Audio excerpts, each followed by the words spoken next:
Hello, everybody, and welcome back to the Sanderlanche podcast. Today, we are discussing Tress of the Emerald Sea, chapters 44 through 51, wherein, there's so many things happen, but anyway, Tress tests out, wherein, shit, what does happen? well, there's so many chapters here that I was just like, where do I start? What's really important here? But anyway, Yeah. wherein Tress tests out her new weapon and finds it to be quite effective. So we get some positive, hey, things are going to go well. Tress saves the ship from rain, and then the tables get turned, and Crow captures Tress and her friends and drags Tress down to trade her to the dragon. And lo and behold, the tables, I don't know, maybe turn again. We didn't get into it much, but Jaymee and Dak should be very pleased that their prediction from like 2 or 3 episodes ago actually paid off here. And Tress tries to turn things around on Crow. It's a pretty sweet moment, I think. Anyway, I'm Data, and with me today is Joe and Dak. Yeah, no Jaymee again. I'm sad because I think that she would have really liked these 2 sections that we did. Maybe we can get her to talk about them when she comes back. But life happens, right? So hang on to something, everybody. The Sanderlanche is about to begin. Daughter of the Dune, terror of the West, sail the coast of Ireland with O'Malley on her crest. Sailors on the blue, shaking in their cots, feeling the foreboding of the terror that she wrought. Up the hull and away we go, stuck the galley and gold, whack the nibble again to blow, we better remember the hold. Dance along on the waterline, speed of some of the waves, back to back on the borderlines to never shut out of the aim. So yeah, we did another 8 chapters this time out, y'all, and some fairly eventful ones. I feel like we're moving into that last quarter of the book where things tend to get somewhat thrilling. What did you guys think of these 8 chapters? Yeah, I was really excited until everything kind of went to crap. So it was it was good stuff. Tress is obviously, right at the end we get kind of like you said, the tables turned, and then the tables attempt to be turned again, and that's kind of like the cliffhanger that we're left on. So I'm cautiously optimistic about the future. There's a lot of sad stuff that happens though. Like she stomps Crow stomps Fort's tablet and breaks it. And I was like, oh, it's sad. And Soleil gets shot in the leg. We get some really cool stuff with like Tress saving the day, and then immediately after, it's like, oh, the day is now sad. The day is unsaved. Thanks to the Powerpuff Crow. I don't know. Yeah, it's a sad time for everybody. But things are starting to spice up. We're 70 at the end of this chapter section. We're like 75% of the way through. So I'm guessing I'm going out on the limb here. Well, it's not much of a limb since we're 75% through the book, that we're in the Sanderlanche now. I think things are going to start happening quickly now that we've come across the dragon. And really cool art for the Crow and Tress meeting the dragon. I keep forgetting she's wearing that red coat this whole time. Yeah. So when I saw that art, I was like, oh yeah, she's still wearing that coat, huh? Exactly my thoughts. Yeah. I was like, I forget that she was wearing that, and she apparently has not taken it off. So yeah, exciting to get. I'm excited that we're at this point of the book. I'm hoping that we're coming to the climax, and the rest of the book will be swiftly approaching with lots of excitement and adventure. That being said, we haven't even got to the Midnight Sea yet, so maybe since this is its own book, we're not as close to the Sanderlanche as I would think. Unless the dragon's like, hey, what is it that you want for this Crow lady? She's cool. I'll take her in trade. And she's like, can you fly me to the Empress? And he's like, oh yeah, I can do that. Hold on. The sorceress. So yeah. Oh yeah, sorry, the sorceress. And he's like, yeah, I can do that. Give me a second. And then we get there real quick. That'd be funny. Anyway, yeah, good stuff. Excited to finish this book.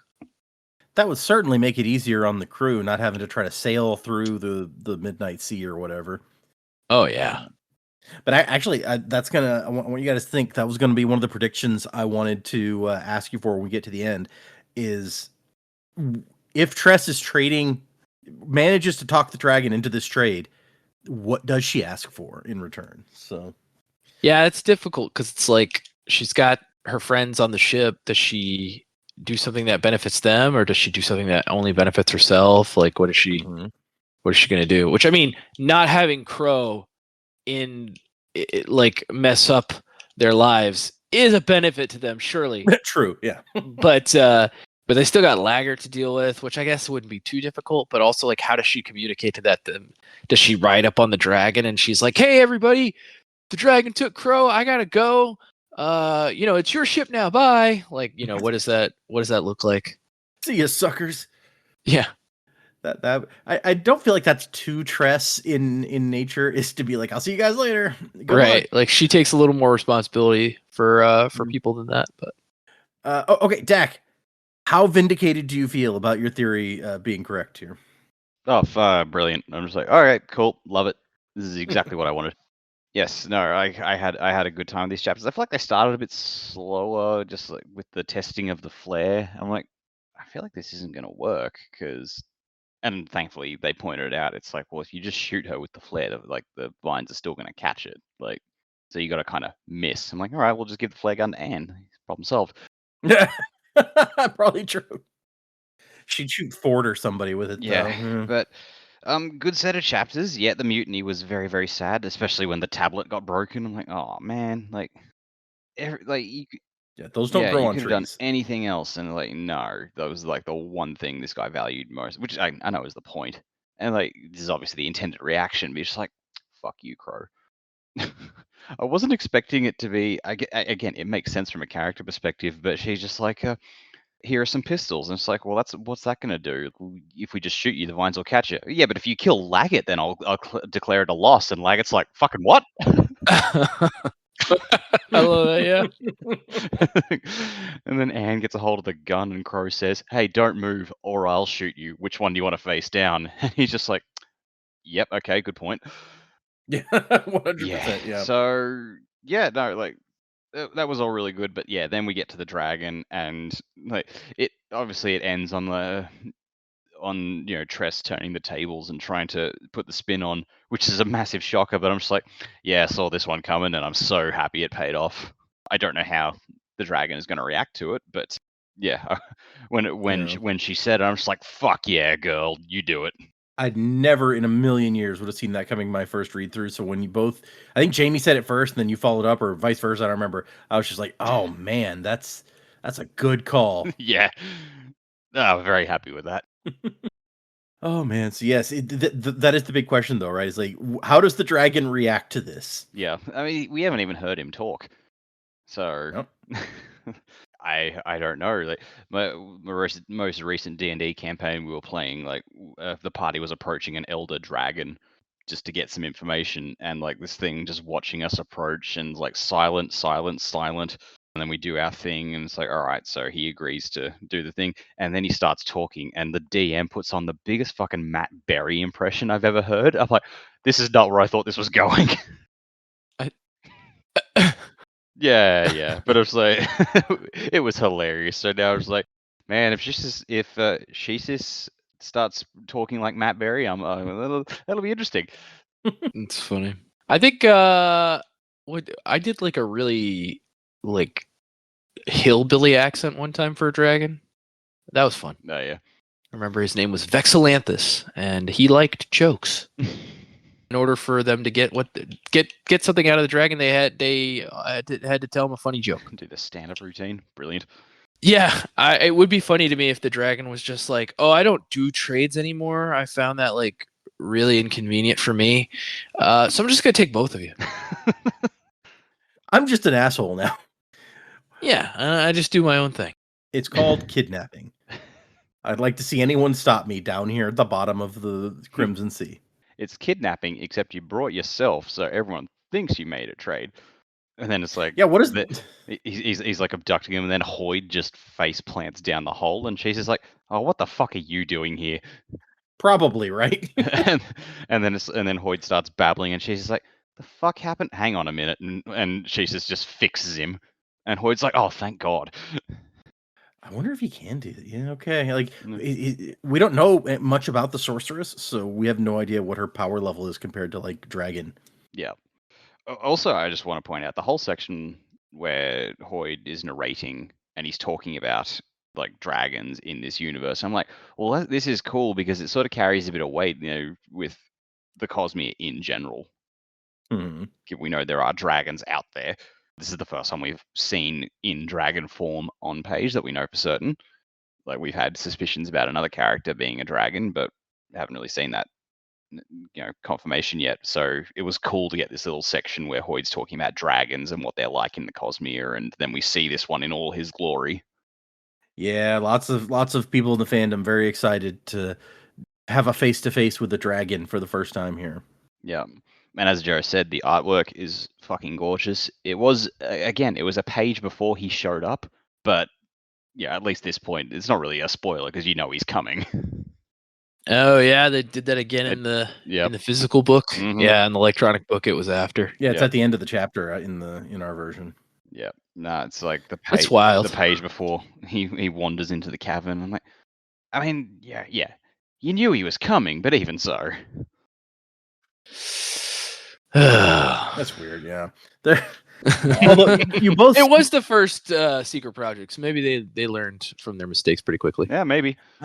I think there's something about printing that like the pictures are on different kinds of paper and it has to be spaced in a certain way. I don't know. I might be making that up, but Stop making stuff up.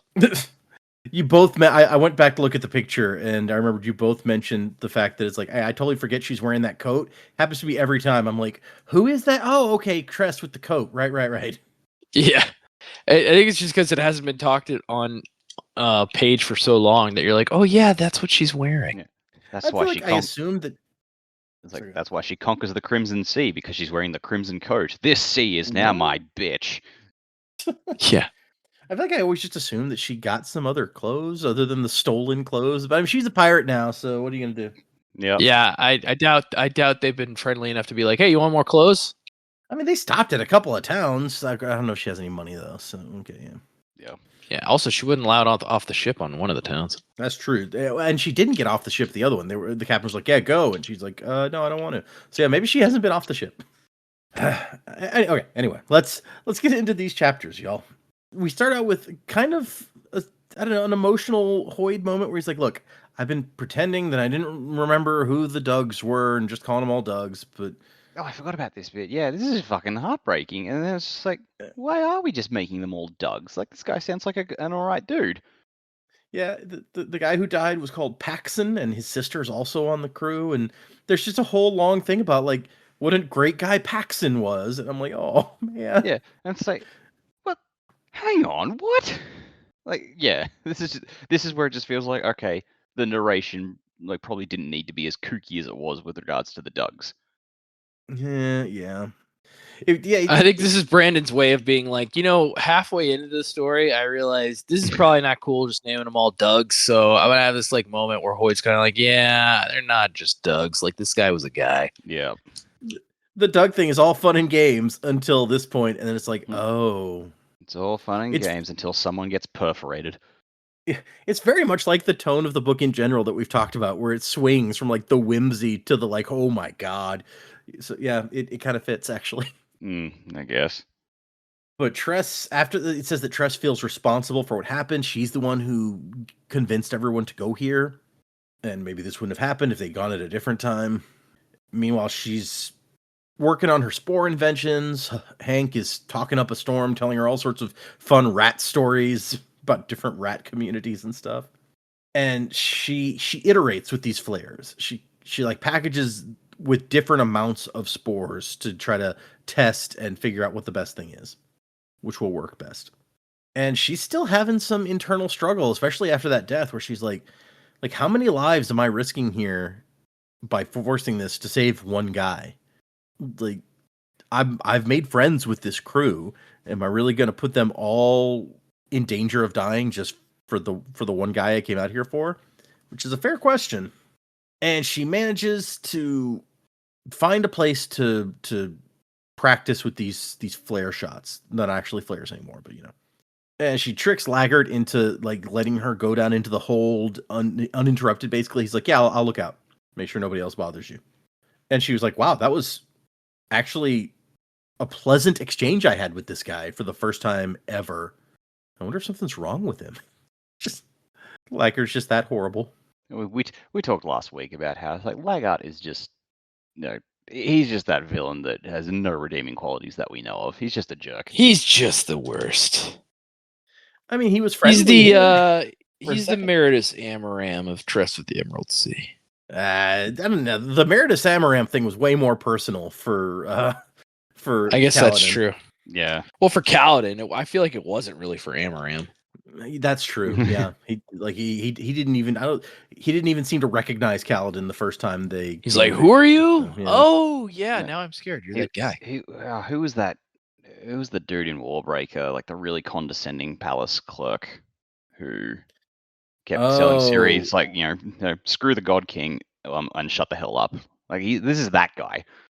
Yeah, that guy was the head of the God King's clergy. I can't remember his name. His name was Trelades, I think. Yeah, that guy. Yeah, the high priest of the God King. Yeah. That guy was a jerk. And then it turned out he wasn't like the bad guy that Tress thought he was the whole time. He was just an asshole. Yeah, he wasn't the villain. Doesn't make him a good guy. No, we've talked about before that's basically Snape. Like in the end, he wasn't the villain of the piece. That doesn't make him not an asshole. Yeah. No. Still an asshole. I should have a stamp for characters. So when I see them on the page, I just stamp "still an asshole." Every page has the stamp on. Tress tries out her first flare, which has like the least amount of Zephyr spores in it, and it falls 1 foot away from her after coming out of the gun. But the part where it triggers an explosion of vines completely works and ties her up. It worked, kind of. And she gets completely grabbed by the vines, but she's okay. To the point that she starts laughing when she realizes, oh, I'm not dead. Like, the worst has happened here. There was an accident with these spores, and I am alive. So it's a little bit of a relief, maybe. Yeah. Or a lot of a relief. And so she has to have Hank, get the silver knife out of my bag and cut me loose, please, or else I will be stuck here forever. And she tries 3 more, and one of them is a dud, like the vines don't pop out, but the other 2 work just like she wanted. And she even finds that we saw before she could kind of will the vine to grow in a certain direction. She can do it with one of these shots, use her force of will to make it not grab anything after the vines pop out. So that's kind of a big deal, I feel like. Yeah, that has pretty big implications here. Can she do that with all kinds of spores? Right? Because I know they talk about this is the similar principle to the midnight spores, but imagine you could do it to all of them. It's like you got the crimson spores, spikes that way. That would be so useful. Even sailing, if you could make them go away from the ship, you don't have to worry about the rain as much. Yeah. But in a fight, if you can make spikes grow in just one direction, that's very helpful for you. And I like the end of the first chapter is Crow was looking for someone who didn't fear the spores, and that's what she was going to get. So Tress is kind of coming around on this. It turns out people have been right all along. She's not as scared of the spores as other people. The next chapter starts with the captain authorizes the opening of a keg after dinner. It's like, oh, the captain's not so bad after all. I feel like you should be suspicious of why is she being not so bad after all, but maybe that's just me. And I like the meta note from Hoyd that's this meant that Crow did have a conscience, but ignored it most of the time, which is verifiably worse. I'm like, okay, that's a good point, actually. Yep. It's I know it's wrong, but I don't care. And the crew is liking Tress more than ever, because despite all the claims, it's oh, Fort is totally the one making these meals that are good now. They could put 2 and 2 together. Tress starts helping with meals, and suddenly they're good. And then she has to go and visit Soleil to bring her some dinner, and Soleil is beating herself up about what happened, Paxton's death, because she's the helmsperson. She's supposed to be keeping them safe. She's trying to figure out how to avoid the rains, but there's just no pattern. Yeah, I wish Pattern was here. That'd be interesting. It's true, yeah. He takes one look at the ocean, and he's like, that way.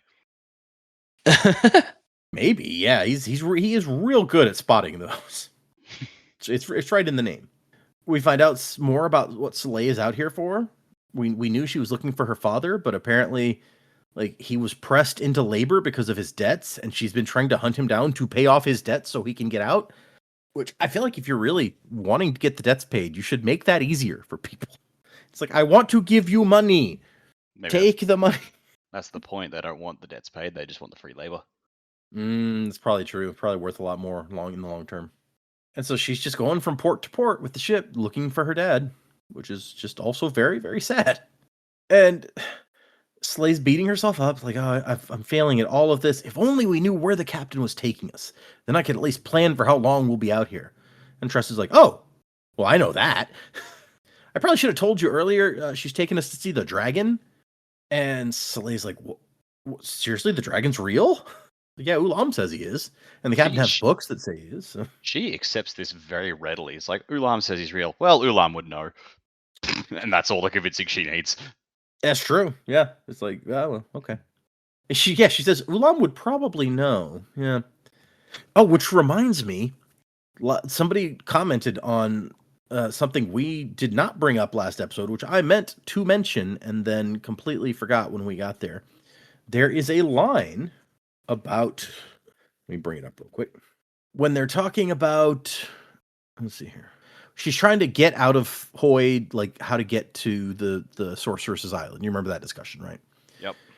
And in Hoyd's like internal monologue, it's like, she discovered more about helping me than Ulam had in our year together.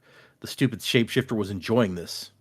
I swear, they've all been getting weirder ever since Sazed released them. Oh, I forgot about that. Yeah, so absolutely, this is like, you read this after Mistborn. This is not an entry point. That's fair, yeah. Although, I don't know, if you read this first and then read Mistborn, like, you'd be like, hey, there's that same name, but I don't understand anything. Because I don't know that we've heard the word Khandra in this book either. So it's like, no, but once you get to the end of Mistborn 1, where it's like they start talking about the Khandra and the shape-shifting that they do, be like, oh, okay, there it is. Yeah, maybe, yeah. If you remember, like, this one little one-off note from inside this book, you may not. That's a fair point. But yeah, what are the ramifications of that Sazed has just been like, you Khandra, go off and do your own thing?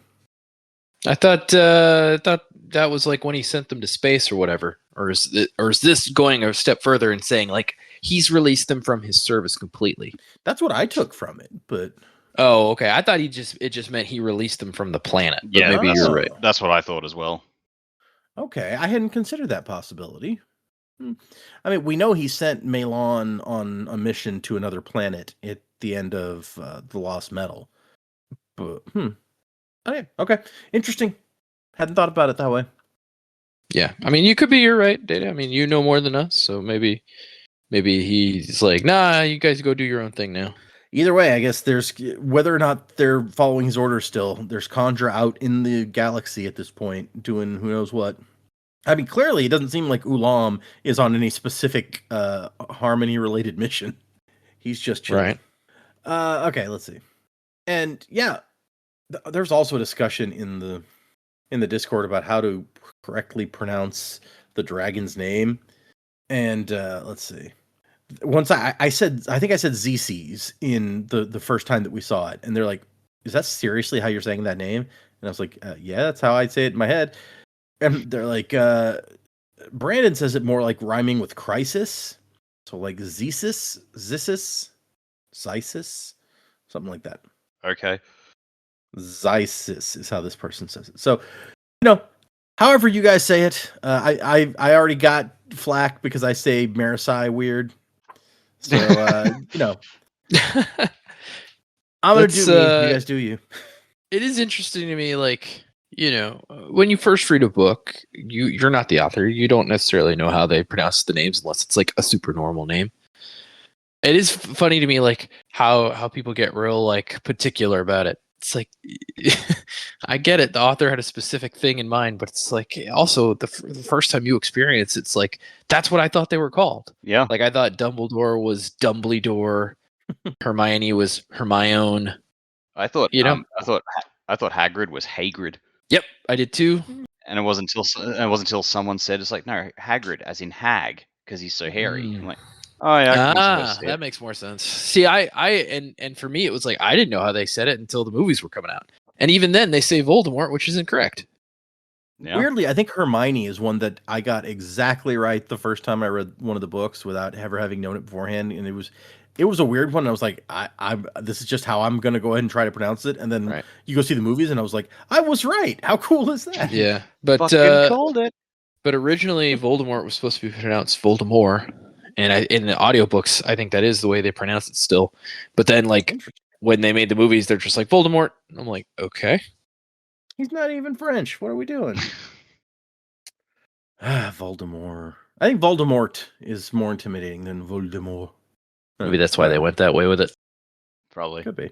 I just say I once knew someone who swore up and down, absolutely red in the face, blind, that the L in Gandalf was silent, so he was pronounced it Gandalf.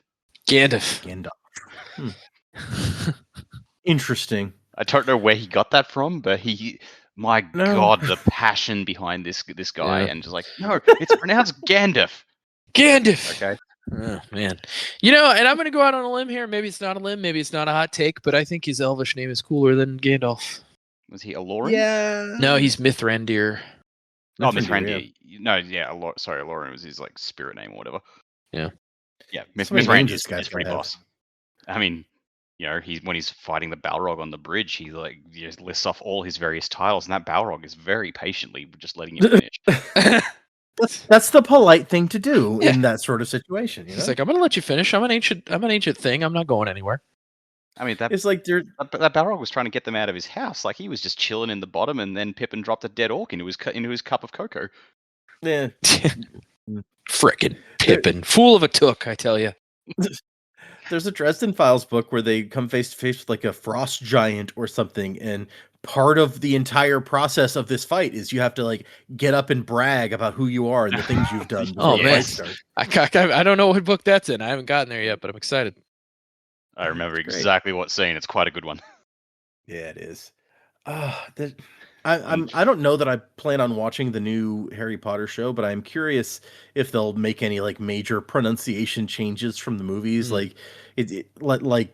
Night Shyamalan's Avatar movies did, where it's Oh, like God. this is Sokka and Ong. Yeah. And I'm like, no, This is stop. the What's, caretaker, Mr. Filch. What? Mr. Mr. Filch, yeah, Filch. everyone's favorite character. What's your hesitation on the show? I just have no real interest in it. It's like I've read the did this books, need to I've happen? seen the movies. They're just doing them again, and Yeah. from Hey, the look. trailer gave every impression that it's just the same thing again. Fat So I'm just fat like, money eh. cake for sure. But at Oh, the yeah. same time, I'm like, oh dude, I'm gonna watch it. Because they've got a longer time to tell the story now. They're not gonna like the fifth movie is an abomination. Let's just put that out there. It's a terrible film. Now they have time to like actually do it. So Yeah, that's true. Yeah, no, I don't know. So yeah, I watched the trailers, and I'm just like, it stirs no interest in me whatsoever. And then some of the like Hagrid and McGonagall, when I saw them, I was just like, "Ugh, I don't know that I like. yeah, that." I will say the Nick Frost, is that his name? That's playing Hagrid. Yep. Yeah. Yeah, I don't think his voice is quite right, but it's whatever. But again, it's like Robbie Coltrane was just so iconic as Oh, Hagrid. It's yeah. like, how do you like nothing they did was going to measure up to him. Right. Yeah, you try not to make comparisons and let it be its own thing, but it's hard in some cases. Well, it's hard Yeah. when they're just redoing the exact When same they're thing. redoing it. Yeah. Yeah. No, I get It's that, like, especially like so close after it, because we're only what, like 14 years removed from the last film coming out. So it's like something like that. it has not been that long since they've done this story on film. Yeah. Well, and I think that it should, maybe me personally, super faithful adaptations aren't necessarily like, that's why I stopped watching Game of Thrones after 2 episodes, because I was like, I know everything that's going to happen. Like they're following I mean, this real close. I mean, you just watch from season 5 onwards then, and like nothing is like it is in the books. I didn't read that far in the books either, so I guess I could have done it and not known what was happening at that point. But yeah, Yeah. so I'm just like, I don't know that I want to like my TV watching time is much shorter than it used to be with kids and work and everything else. That's true. So I'm like, am I Yeah. going to sacrifice that many hours of my time to do a thing that I already know Right. everything that's going to happen? Yeah. I was If super yeah. interested in Rings of Power, but I only watched like 3 episodes in because it kept lulling me to sleep with its like aesthetic, and then didn't have time to watch it, and I was like, oh man, I really want to watch this, but I don't have time. Fair. I didn't start watching any of that actually. That was Shows in general are just not my preferred form of medium because they just take too fucking long. Right. And it's at least with a movie, you sit down and like 2, 3, maybe 4 hours if it's a really big one, and then it's like, cool, I've seen it, I never have to watch it again. With a show, it's like, oh man, it's like 13 hours for one season alone, and then it's like, oh, but don't worry, it gets really good at season 3. Fuck you. So you want me to sit through 26 hours of programming before it gets quote unquote good? Yeah. Yeah, that does happen a lot. You're not wrong. And the thing is, yeah, a lot of shows take a season or more to find their feet and start being really good. It's not even. Yeah. I mean, I think we talked about this last time about books where people are like, the first book's not that good. Start at the second one or the third one, or you gotta read at least until then. And I'm like, that's a lot of. Yeah. A lot of you want to dedicate to this. The books you can read at your own pace, and like That's you can true. just pick it up whenever. Whereas like a show, it's like you got to set aside time to sit down and watch the damn thing. Mm-hmm. Like That's you don't just watch a show; you make a commitment. Right. That's why I prefer manga as the medium to like consume that style of artwork, because it's like I do not want to sit through anime, especially anime that has filler. It's like I do not want to sit through anime that I can consume faster on paper. It's just there's no reason to sit and spend my time watching something when I could just consume it much faster on paper. Yeah. We're all turning into grumpy old men with not enough free time. Yeah, exactly. It's like I can't. States in the Union. Please eliminate 3. Yeah. If I could understand Japanese well enough that I could have it on in the background and just listen to it being said, that'd be one thing. But I got to sit there and read it. And then the dubs, like some of the dubs are just bad. Like, I'm sorry if you're a One Piece dub fan, good for you. But like, I cannot handle Luffy's English voice actor. He's so the voice is so obnoxious. I cannot do it. We are recording this the day that the last episode came out, which is later than we usually do, but the life. And somebody commented today after listening to the most recent episode, Joe calling the islands in One Piece, quote, zones was definitely something. Okay. Well, okay. I don't know anything about One Piece. So. Apparently I'm way off. I'm not talking about the islands specifically, but like they seem like zones to me. It's like different ocean zones, different things going on. But that shows you how little I know about One Piece, I guess. Someone left another message from you from the one before that I'd forgotten about. It says, if you want to let Joe know, there's a reason he can only read the manga on the website. I believe that he said he was using the Viz/Shonen Jump app and website before. With that app, they make it so that certain explicit content can only be read on the browser version, not the mobile app. I was reading 2 series that this happened with, Chainsaw Man and also a chapter of Protect Me Shugenmaru. But you can read, at least my app lets me read Chainsaw Man on there. I'm not a Chainsaw Man fan, but it says there was a Chainsaw Man chapter. Oh, that's too explicit. Okay, that makes more sense. They're basically like, if you want to watch this, or if you want to read this, you're going to have to go to the website. We're not letting you do it on a phone, which is kind of an interesting like line to draw, I guess. If you want this explicit scene, you will watch it on a bigger screen. Yeah, I don't really understand. I don't understand that barrier to it, because it's like, if you're gonna read it, you're gonna read it. Why do I have to go to a web browser as opposed to? Because in all actuality, I could just pull the web browser up on my phone. Yeah, you can. So what difference does that make? What difference does that make? I don't know. Anyway, back to the book that we're actually reading. Yeah. Talk about other shit for like 15 minutes. We've gone a bit afield from Hold on. Before we move back into it, just one last thing about manga, because Data had sent me a message about some listeners staying on Discord, giving me suggestions. I think one of them was Ichi the Witch, which I have read. I slowed down on it quite a bit. I'm also reading Nue's Exorcist, but I've also slowed down on that one. So I'm a little far behind. And then what was the other one that you said, Data, that they said to read? You said Ichi the Witch and something else. Sakamoto Days. I tried to get into Sakamoto Days. Maybe I just need to give it a few more chapters, but I could not get into it. So I actually told them in the Discord. I was like, "Hey, I let Joe know, and this is what he said." And the guy was like, "Man, I thought that's the one that Joe would have liked the most." So Sakamoto days. yeah. Yeah, maybe. Like I said, maybe I just haven't read enough. But like, it's a very interesting premise, right? It's like an old yakuza. Like he retired, and then he he owns like a convenience store with his wife and his kid. But like then yakuza guys come back into his life. So it's like it is an interesting premise, but it's like I said, I got a couple chapters in. I was like, this isn't doing it for me. Just sounded vaguely like Bullet Train to me for some reason. Yeah. But, It also makes me think of the House Husband manga / anime. I don't know if you guys have ever seen that one, but it's seems like a similar premise. It's like this guy was a yakuza, now he's a house husband. well, good for him. Living the dream or something. Yeah, something. Okay. Back to the book thing. Soleil catches on right away to what the plan is. It's like, oh, so Crow, of course, she wants to go to the dragon to get cured. Okay, and then she takes it one further. She's like, oh, she thinks she's gonna trade you to the dragon. Ha ha. And Tress is like, yeah, it's super funny. Yeah, it might not work, maybe. And so because Soleil still believes full on that Tress is a king's mask. And she's like, so, but can you give me a hint about, once you've dealt with Crow, obviously it's not gonna be a problem for you, what do we do next? And Tress is like, oh yeah, so I might maybe have some business with the sorceress in the Midnight Sea after this, and it's kind of hoping you guys might. And then Soleil just starts laughing again, like, of course, why was I even worried? You know, you're taking us to the Midnight. Obviously, you know how to deal with the Crimson Sea. It's nothing to somebody like you. Fine, all right. But will you at least help me protect the crew? I know that we're just a bunch of pirates, but please? And once Tress is in a real bad situation where it's like, she's done nothing but try to tell these people the truth about who she is since they claim she was a king's mask.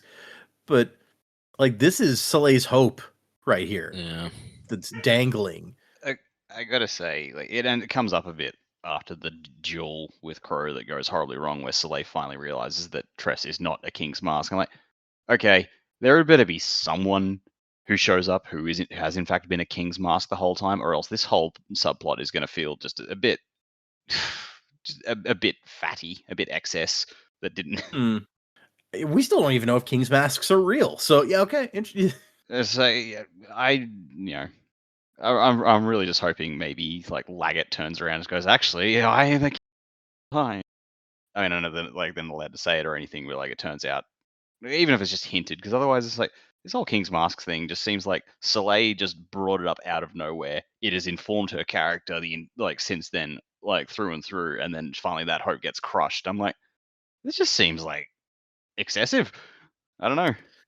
Maybe. It may just be Brandon needing an excuse for them to have hope and not be completely hopeless. Which is because fine, that would be but less interesting to read. But yeah. But yeah, I don't know. It probably would have felt more natural if we heard about King's Mask before Soleil brought them up. Like maybe if Tress still didn't have to know what they were, but if Charlie had said something about, oh, maybe it's a King's Mask, woo, at the start of the book, and Tress is like, I don't know what that is. Oh yeah, because he'd be the one who would know, right? Yeah. Yeah. Yeah. Well, I guess we will find out. But Tress ends that chapter with like, okay, well, there is something I can try. And then she spends the next few days working desperately on this plan to maybe save them.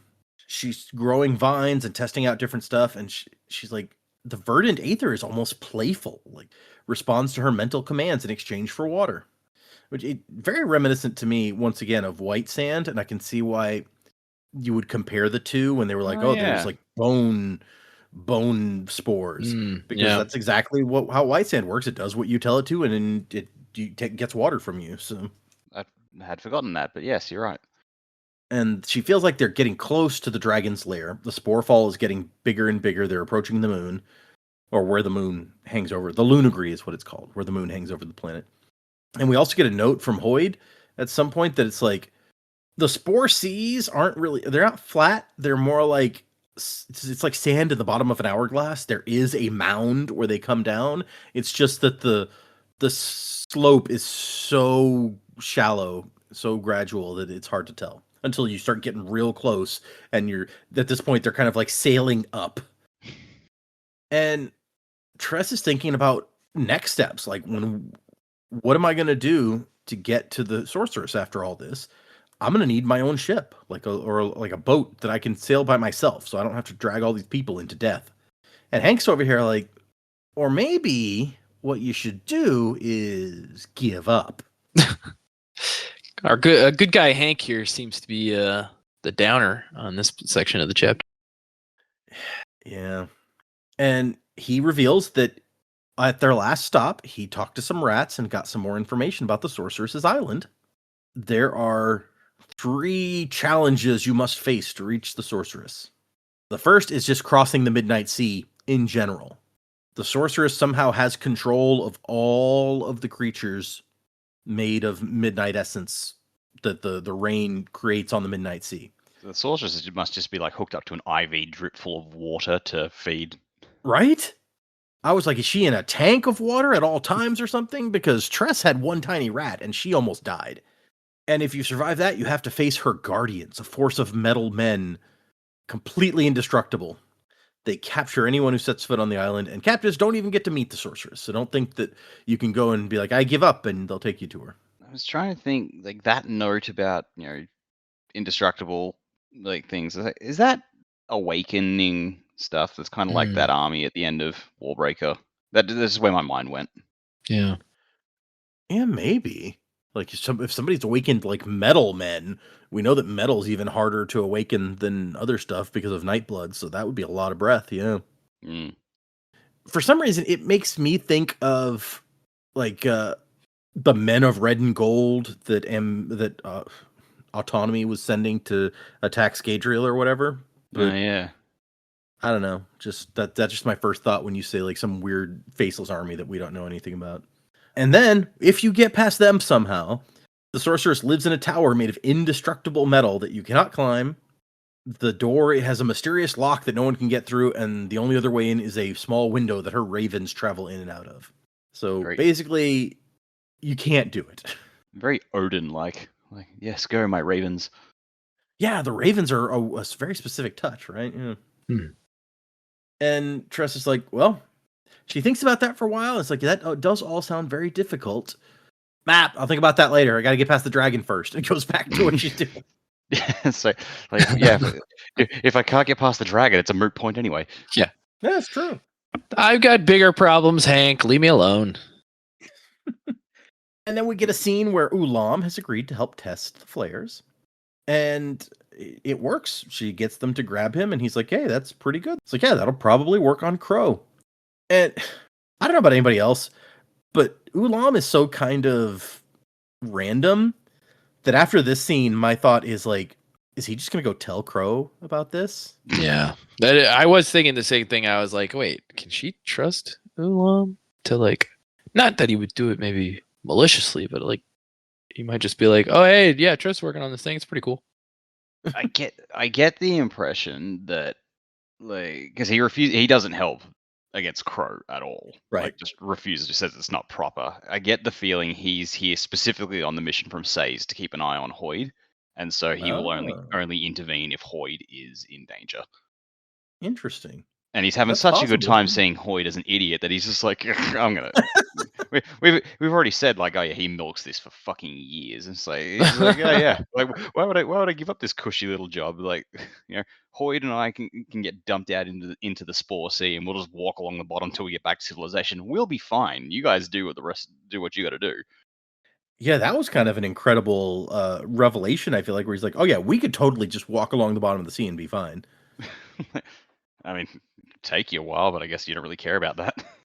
No, yeah, if you're immortal. We do know Hoyd and Says, at least they are correspondents. I don't know if you'd call them friends, but so they know each other. Yeah, maybe.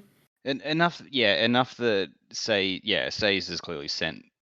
Like, I reckon it's Says has sent the can to just keep an eye on him for me. I just want to keep tabs on him, because we know from the Lost Metal that the Ghostbloods try and keep tabs on Hoyd, like, because he looks over at Moonlight at one point and just goes, Oh no, Moonlight looks at him and is just like, am I keeping an eye on him or is he keeping an eye on me?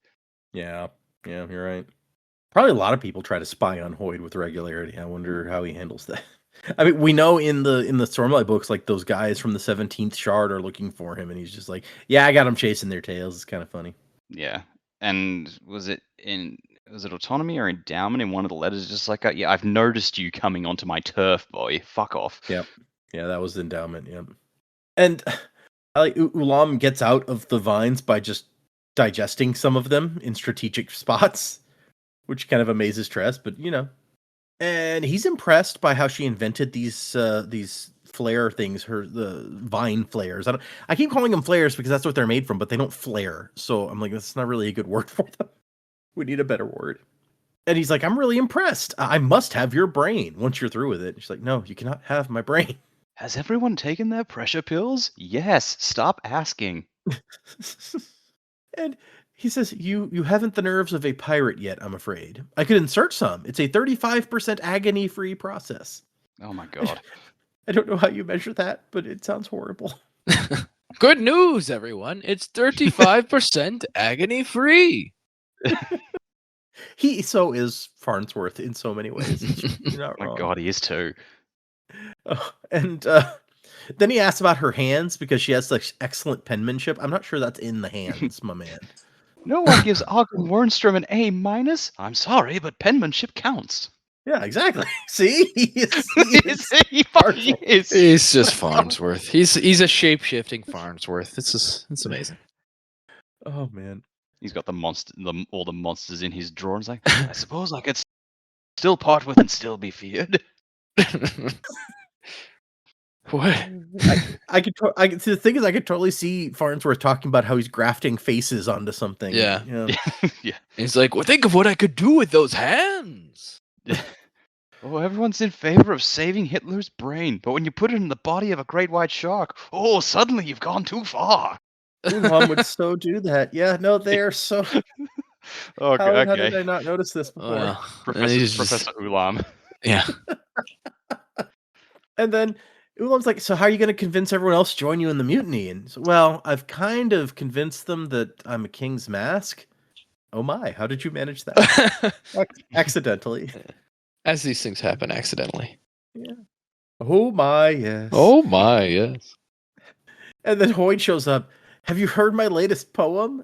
And Ulam says, I'm disconnecting my ears for the next 2 minutes. Excuse me. Oh, we found his limit. Yeah. And yeah, he refuses to help with the mutiny. He says more interference would not be proper. Okay. I mean, the Khandra always have been very specific in their rules. Melan is a bit of an exception, I feel like. Yeah. They have a very focus on being proper and following their specific sets of rules. So even if they're not beholden to Sazed, whether or not they are at this point, they may still have, their codes that they're following. Yeah. And it's the whole thing. It's like, no, we're not killing a human. That's like, that is taboo. But Melan's more than happy to, though. So, you get weirdos in every group. And Tress confides in Hoyd that she's worried about what's going to happen. She's scared for herself and the crew going up against Crow. And Hoyd tells her, you have everything you need. And she's, you mean the flare gun? You have everything you need. Right, like the flare gun. And then the rain shows up. Oh, no, I'm sorry. Then the stilling happens where the airflow stops and the sea turns into just sand, basically, spores. And yeah, the seed stops. Thank you. I couldn't remember the word. And it's like, oh, well, that's not dangerous unless rain was near. You can probably guess what happened next. Fucking smartass. And then we find out about Hoyd's recurring nightmare. He's like, it's not any of those like normal people nightmare things. I learned that I've been repeating myself for years, telling the same tired jokes and stories, and wearing through people's patience and fondness. So I'm not going to repeat myself what I said about the rains, but and so yeah, they're trying to figure out. Like they're like, oh shit, we're fucked. What are we gonna do? What are we gonna do? And Tress pops up. I've got an idea. Do this, and that. And basically, she has a big barrel of verdant spores, the green spores, and she lowers them down lowers a barrel of water down. I'm sorry, she has a barrel of water that she gets. A barrel of water down, and she has a ball of green spores inside of a crystal, a rosite crystal ball. And honestly, I kind of forgot that the seethe when I read this time that the seethe had stopped because I was like, she's like, lower that barrel of water over the edge. And I'm like, what, are you insane? Why would you do that? You're gonna dunk it into the spores and they're all gonna go. But no, it just sits on top of the spores. I had no fucking clue what she was doing. I was like, what the fuck? Yeah, I gotta be honest. I'm still kind of confused how the rosite came into play. So maybe Data can explain that because I got confused at this part. I think it's just a safe way of like carrying it because water doesn't penetrate the rosite crystals. So she's got all these spores in there and she doesn't have to worry about them getting wet or anything or flying off or anything as long as they're in this ball. It's basically a bigger version of the cannonball. Gotcha. Yeah, it's how the cannonballs operate. Gotcha. That makes sense. Okay. So they lower the barrel of water down. They lower Tress down. And she's standing next to it with her ball, and then she like jams a hole in the ball and drops it. I think also, now that I think about it, it's like it provides direction for the growth because it's got to go up through the hole. Or maybe it doesn't. Maybe it will just break the entire ball once it starts growing. Either way. So she drops the thing in the water. The water gets at the green spores, and she uses the connection that she's learned to make with the verdant aether to make the vines grow, grab the ship, and push it up. Tress and the beanstalk. I mean, yeah, basically. I did think it's like once they finally get to the top, it's like, cool, we've saved. Now, where the fuck do we go? How do we get down? Yeah, right.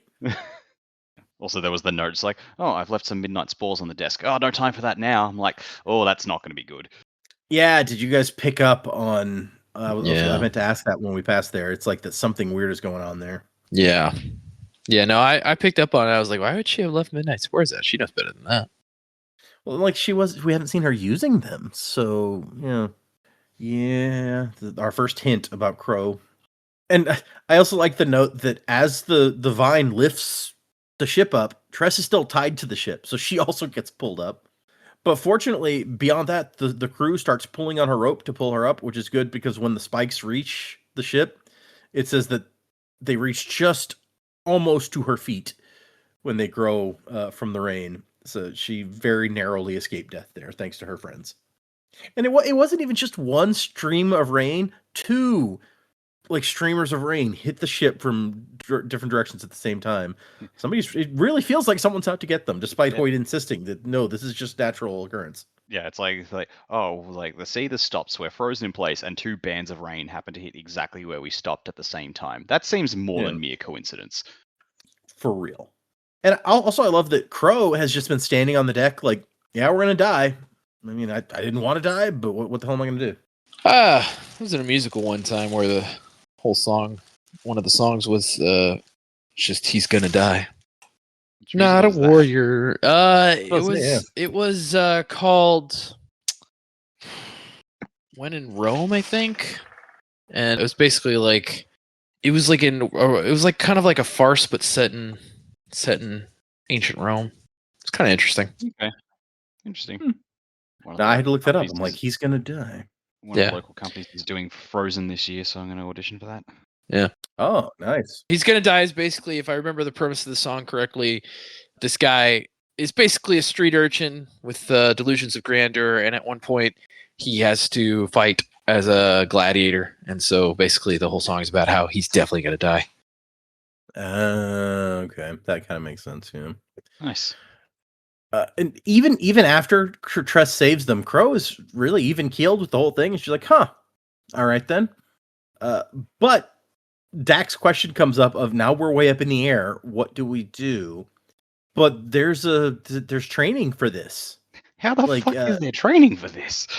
Well, because they've sailed on the Emerald Sea. And so there's training for how to like, if vines start grabbing the ship, such as someone shoots a cannonball at you and the vines grow up and grab your ship, to try to counteract that. Yeah. So they go into action, but also when the seethe starts again, the giant vine beanstalk thing sinks beneath the waves, and they've cut themselves free of it enough that it doesn't take them with it. So that's good. That's good.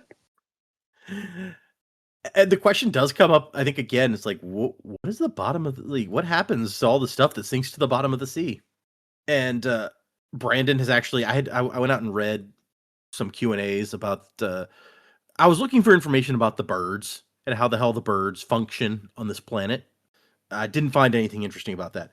Did find some talk about the water cycle of this planet, because they're like, I mean, people aren't getting water out of the rain comes down and goes into the spores and turns into stuff, but we also know that the water is going up to the moons or whatever, because we're told that, like, that's what's the aethers that live on the moons want this water. Ulam said something about that. So they're like, well, how does the planet continue to have water? And apparently once the spores, they go down at the bottom and they break down at some point and turn into, I don't know if they turn into water or if water comes out. He wasn't super exact. He's just like, the water cycle of the planet is actually super interesting and a whole lot of thought went into it, but he didn't give all the details. Back to, so Crow sees everyone celebrating Tress for having saved all of their lives and realizes, okay, this is going to be a problem. Like, the crew are loyal to me because they're scared to death of me, but there's something that can make you more loyal than fear. And that's what I'm seeing here. And I can't have that. Can't have that. Can't have love. That's not good. Well, not for somebody else. No. Yeah. Well, I don't think even for herself, because she doesn't know how to maintain that. Maybe. Good point. She's not the kind of person to be good at that.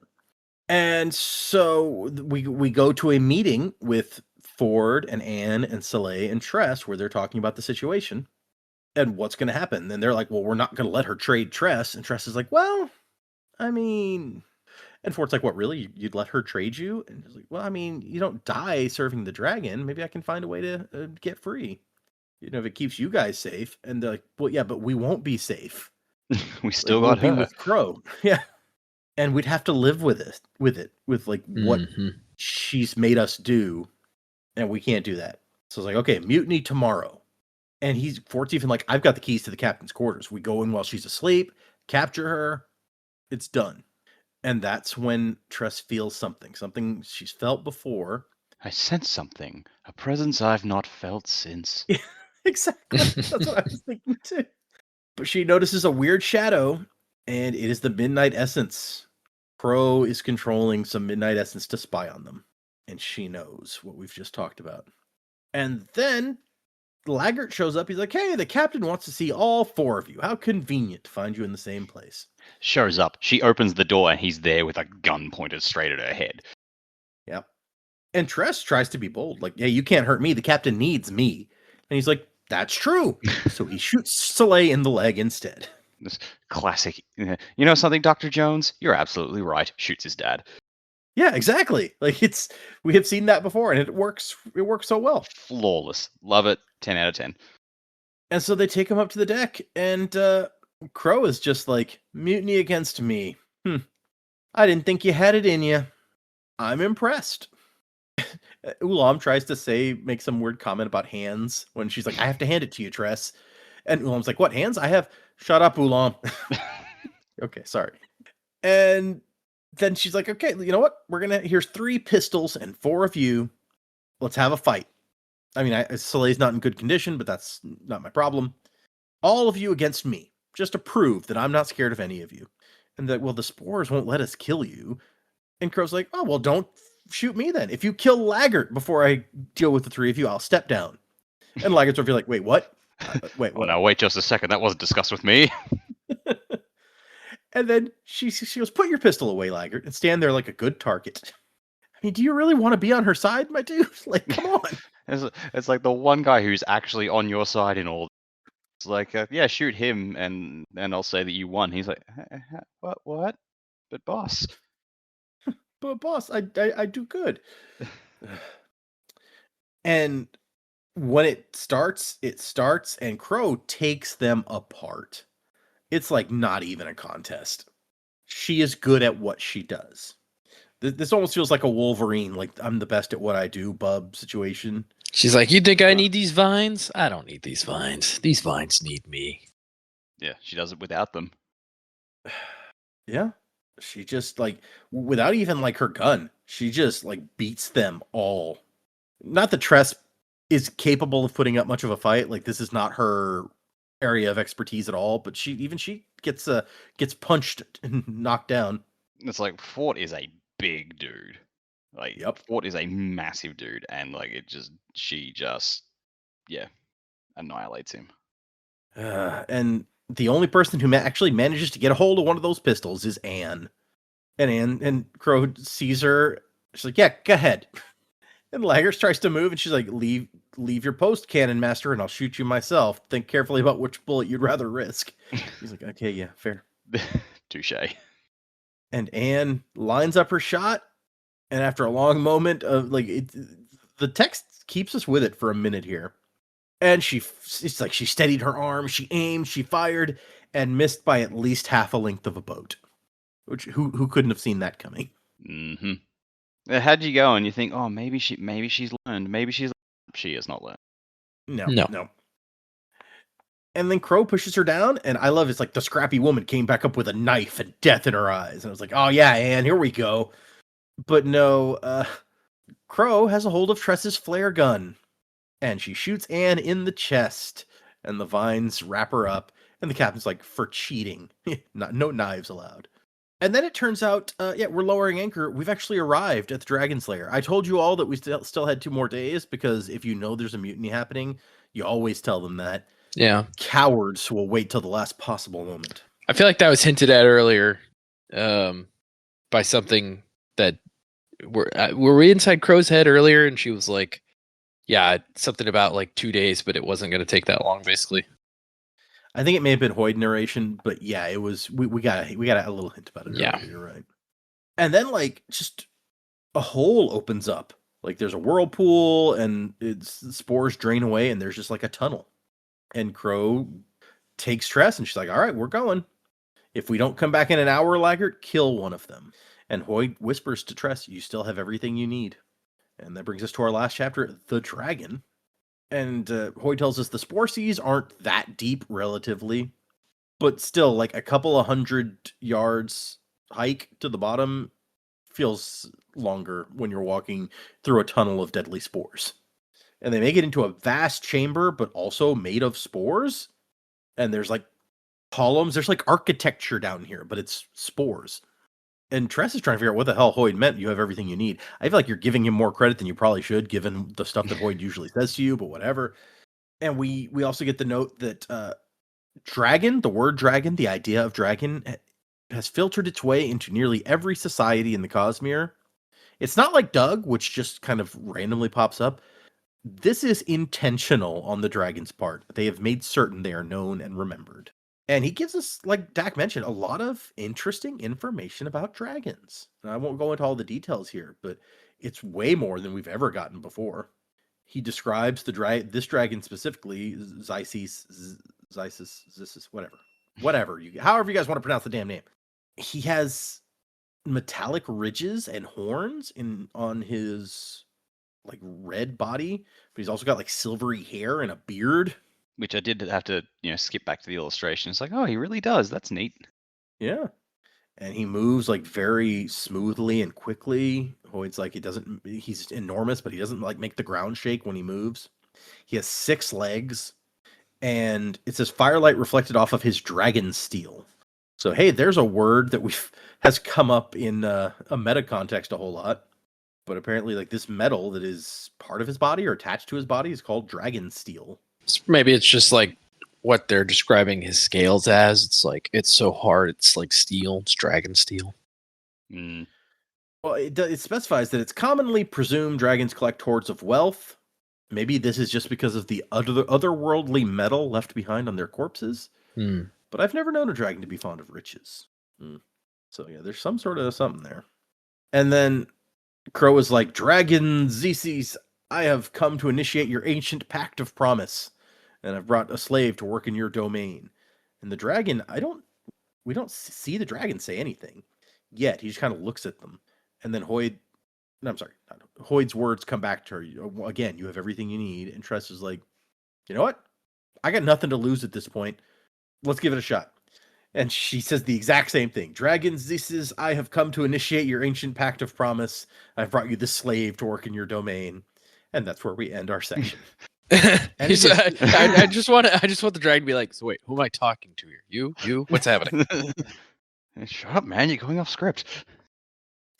the picture of the dragon shows up after that in ours, and I'm just like, this is a great picture for sure. Like, this is it's one of my amazing. favorite pieces Yep. from this book. Yeah. So, Dragon. moving into predicaments. Dragon's like, We you two need to sort your shit out first. Like, you just wait here. I'll be back in an hour. Yeah. Well, why don't you guys come back when you figured this out? You know. So we're reading 7 chapters for next time, 52 through 58. And these include such chapters as the sacrifice, the hypocrite, the valet, the traitor. So there's some interesting stuff coming up. But what do you guys think? Predicaments. Where are we going? What's going to happen? And what does Tress ask for in trade if the dragon actually goes for her offer? Okay, so I was trying to think to myself, what is the thought occurred to me, the most logical way to stop Crow is like she needs to keep feeding these vines water. So I'm like, okay, deprive her of her water skin, her canteen, and then she's fucked. So that's a way to deal with her. But then I thought, no, hang on, there's something even better. So my prediction, you got these two both claiming to like offer the other one up to the dragon. The dragon's like, I only need one of you. I'm not granting 2 boons. So how about you two go in combat against each other, and whoever is defeated, I'll take as the slave. Ooh, that could be rough for Tress.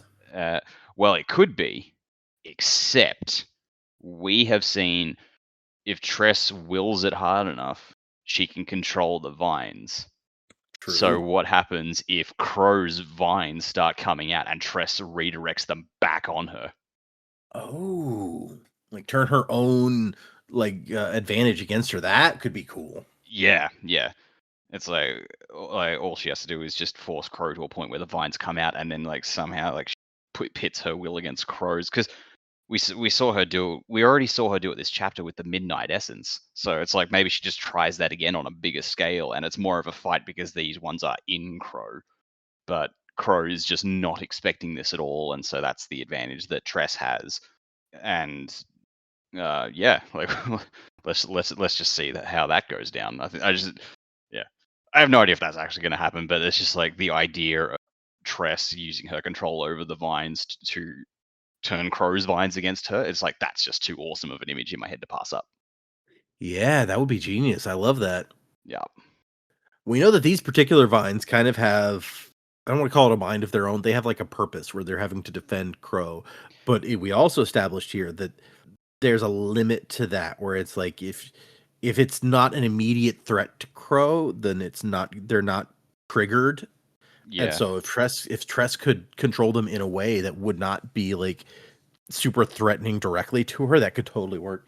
Or even it's like if it's a threat that like Tress controls them in a way to make Crow safe, because Tress wants Crow intact at this point to trade. Mm-hmm. Like if Crow dies, then Dragon's like, well, what are you trading me for? Like get the fuck out of here. Let me go get Laggert. Hold on. Hang on, I'll be right back.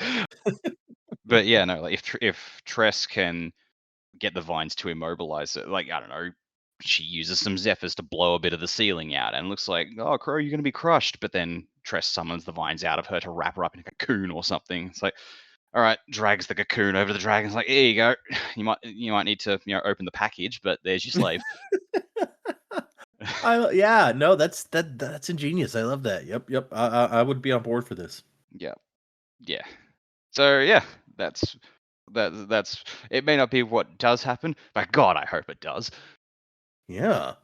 Okay. So that works. Let's say what boon is she asking for? I feel like her boon is to get the crew back out safely. Because I mean, like I get the feeling they're gonna come back on deck, and the Dugs might just have Laggart hanging from the mast, and everyone else, because like who the fuck's scared of Laggart? He's one dude with a gun. There's an entire crew there. Like if they just rush him, so maybe she asked for, but maybe she asked for the crew to get transported back to safety so she'd do what she was talking to Hank about. Like, give me the boat, I'm going on my own. Okay.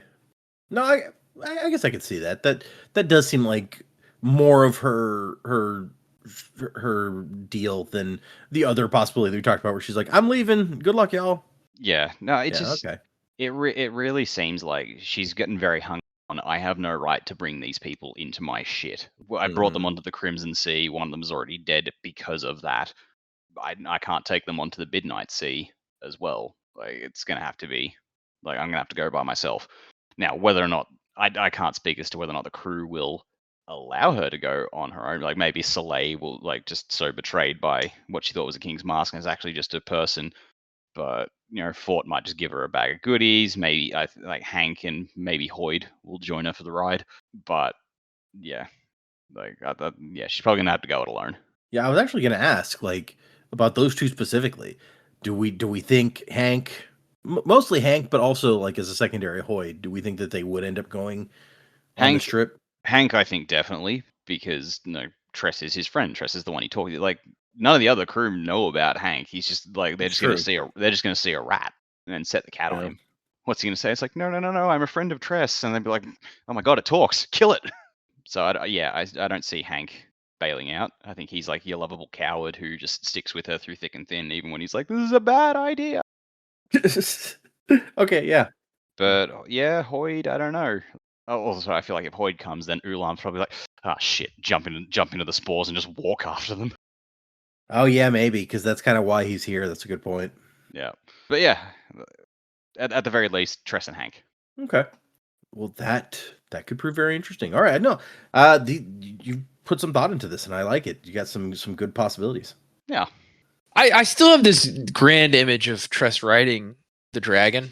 Maybe he wouldn't deign to let a human ride him, so maybe that's wishful thinking.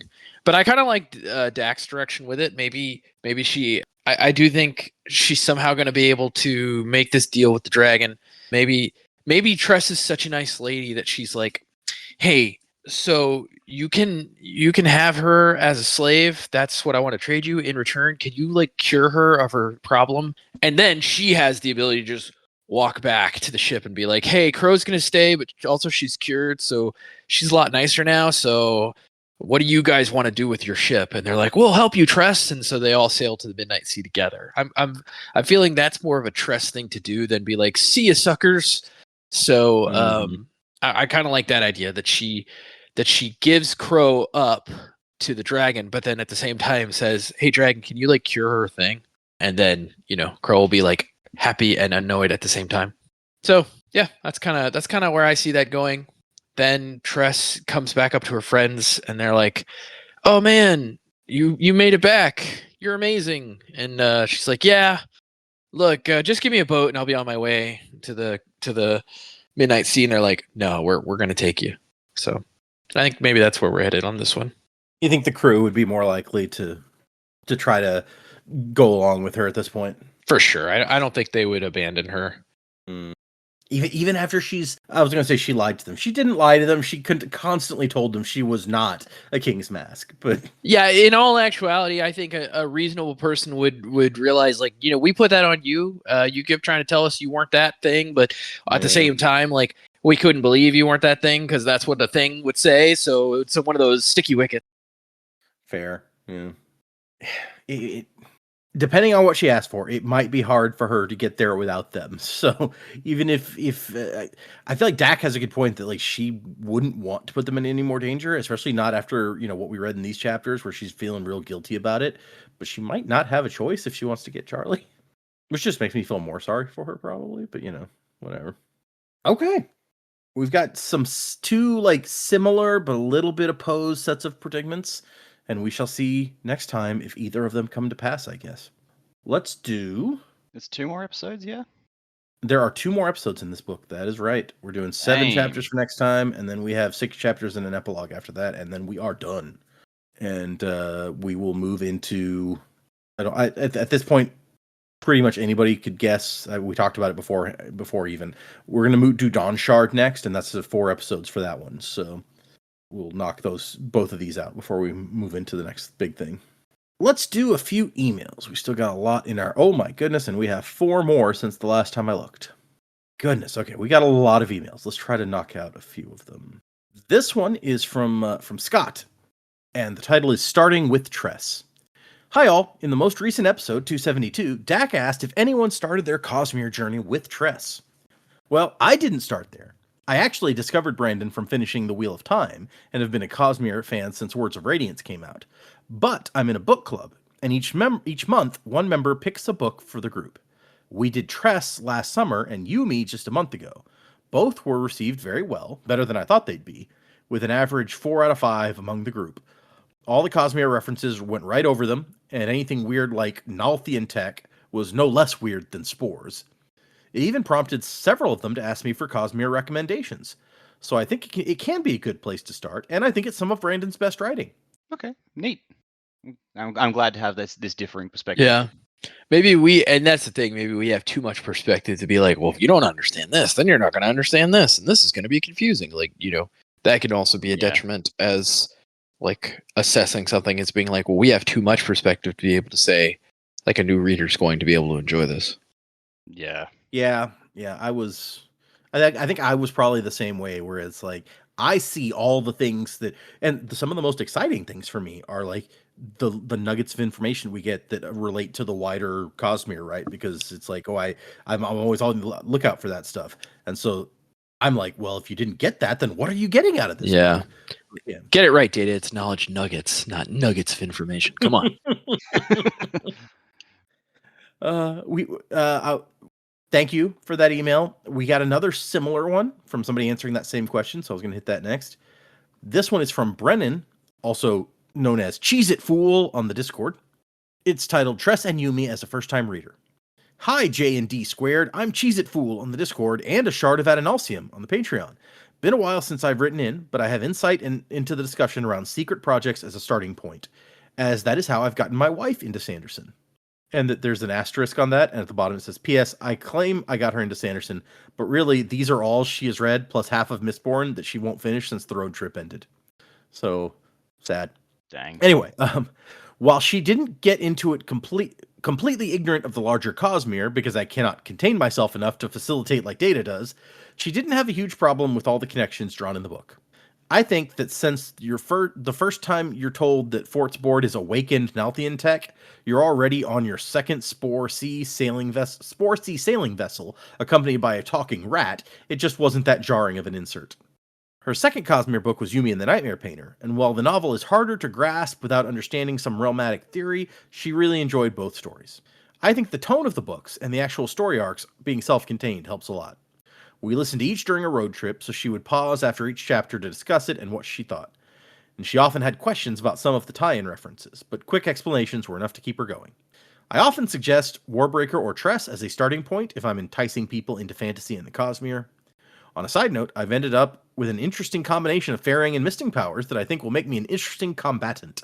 I have Chromium, faring power, that's fortune, and Bendalloy, misting power, for time bubbles. I figured that if I have enough fortune stored up, I could shoot people from the speed bubble, tap fortune, and trust the random ricochet from the time dilation to work in my favor. That's true. That's actually super cool. Yeah, I love this idea. It's a nice idea. Or like, it'd also be really interesting if you had fortune and a time bubble and you just like gambled at a slot machine with sped up time. It's like you just make a bunch of money in like a few seconds.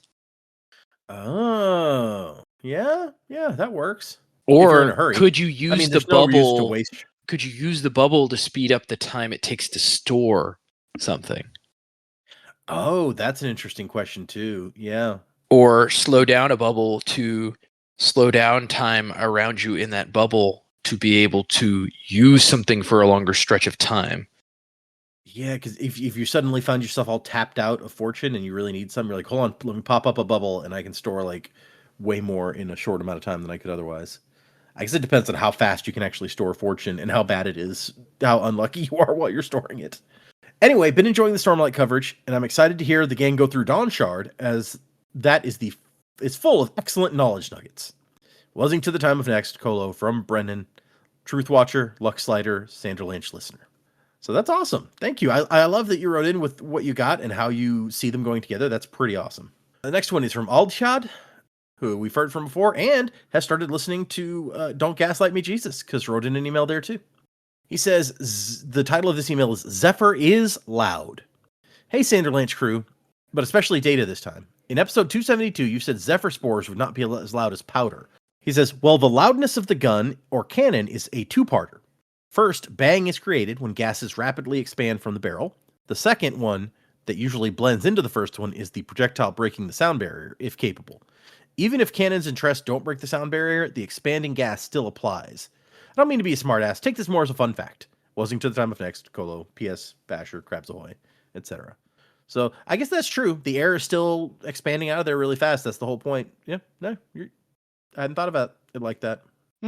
We got another one about reading Tress as an intro to Brandon Sanderson. There were lots of responses after that episode. People, I love that people were like, "Oh yeah, I have some experience here. Let me talk about this."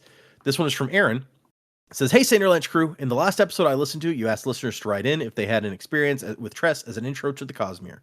I'm a longtime Brandon Sanderson fan, but I made a deal with my friend that for every romance novel of hers I read, she reads a Cosmere novel of my choice. I had her start with Tress because it's a nice blend of romance and fantasy, in my opinion. I think she enjoyed it, though she was rather confused with all the references. I had a fun time explaining to her about Hoyd and Khandra and all that jazz, though I'm not sure how much of it she's retained. Anyway, just thought I'd write in. Wasn't to the time of next. Cholo, crabs, and stuff." From Aaron. Did he say Cholo? He did. So that's Okay. kind of a different take where it was like, yeah, she was confused by some of that. But So, yeah, it sounds more of a I did enjoy it, but I was a bit lost. Sort of. I mean, and we're Yeah. getting it secondhand. So it's hard to say for certain, but it's Right. again, it's like we're seeing the spectrum. Obviously, the reviews that you guys did. Some people saying, yeah, no, like we know some people who did just start with this and they loved it anyway. Like, oh, cool. So yeah, there's a widespread take. Yeah. And I mean, I think it's funny you're trading for romance novels. That's fun. I want to know if you've done other Cosmere novels in trade with this person and how those went over. So feel free to write us. Or did you go, I read one romance novel and that's all I can do. I'm sorry, this deal's done.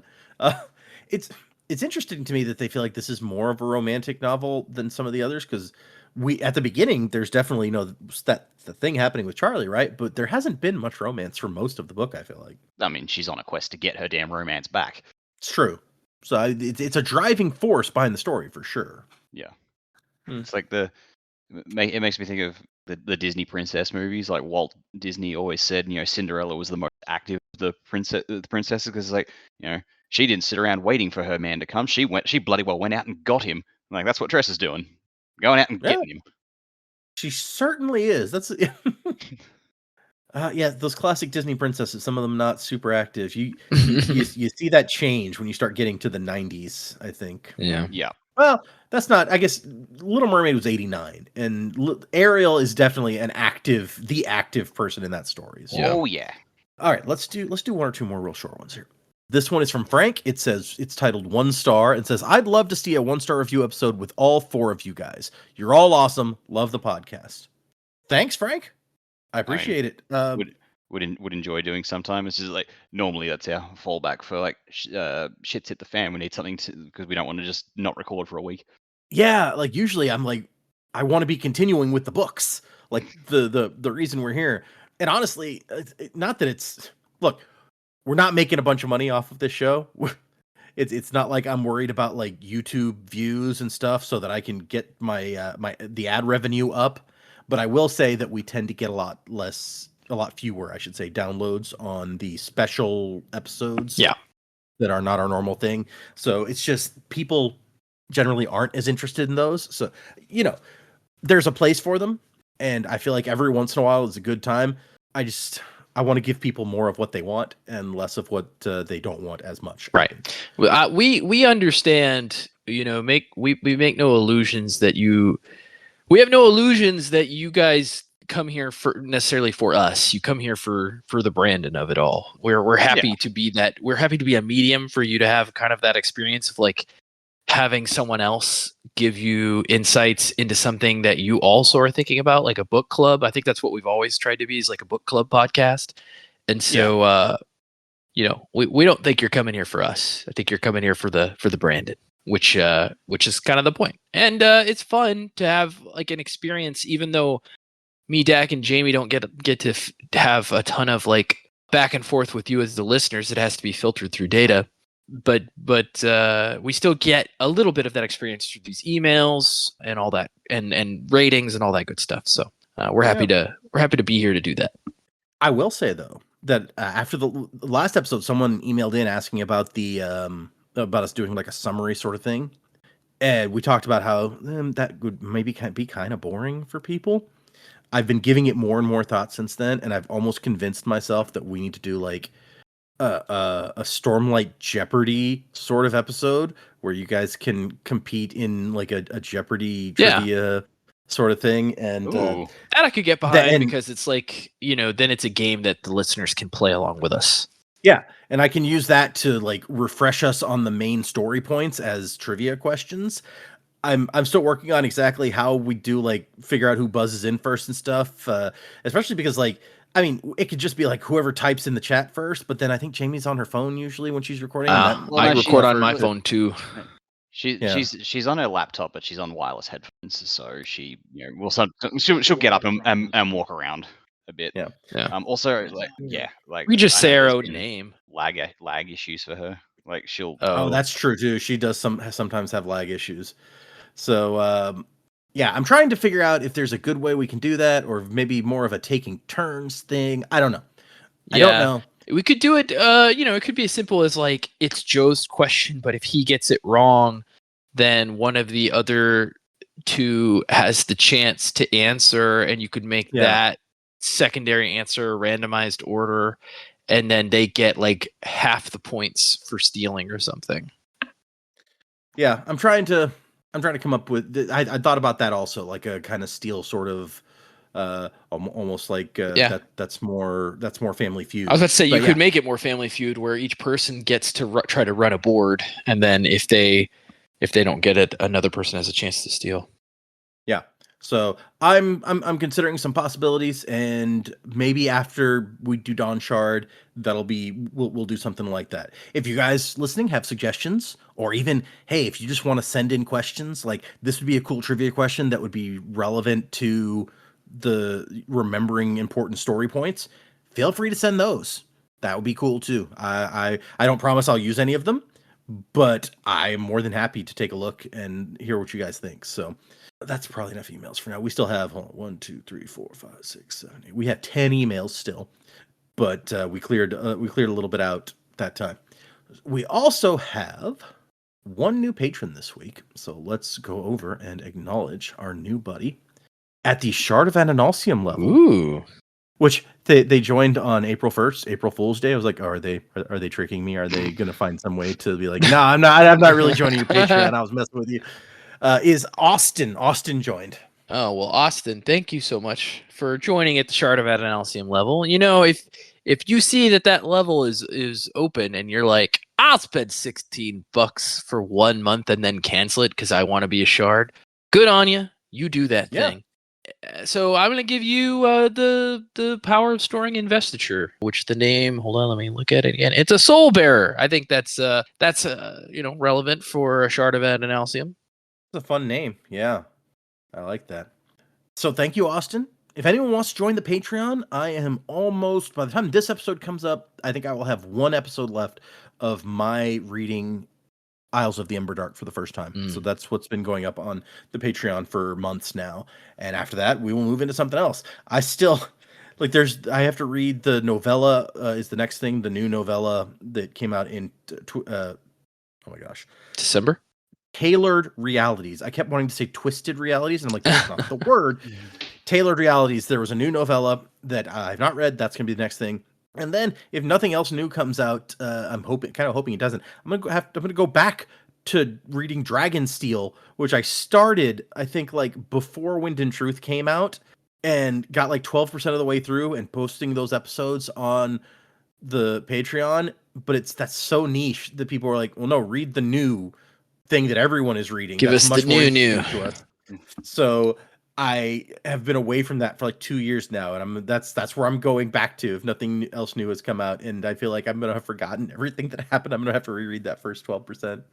But yeah, so join our Patreon if you're interested in hearing me go through that stuff. I have some fun with it. People seem to hopefully enjoy my ramblings and theorizings and stuff. So check that out. If you want to email us your suggestions that I was asking for, or just send us an email about some stuff, the address is thesanderlanch@gmail.com. Find us on Instagram and Facebook and places like that on the interwebs. We're out there. I'm actually thinking that we might try to do a couple contests soon. I've got some ideas for stuff that we could give out that would be cool. So stay tuned for that. I haven't finalized the plans for that yet either, but stay tuned. There could be some fun stuff to walk away with. So yeah. Remember, we're doing 7 more chapters for next time. So if you're reading along, chapters 52 through 58 of Tress of the Emerald Sea are what you want to read. Don't go read chapters 52 through 58 of like Rhythm of War. We're not there yet. That would probably confuse you a lot. So let me just pull this book out of the box it's in, so I can skip to like the middle of it. That would be pretty close to the middle of that, probably. Hold on, how many chapters is freaking Rhythm of War? It is 117 chapters. So yeah, that'd be right about the middle. So 7 chapters for next time. Music by Miracle of Sound, and Wasing to the Time of Next. Colo, P.S. Fasher. Crab at thee.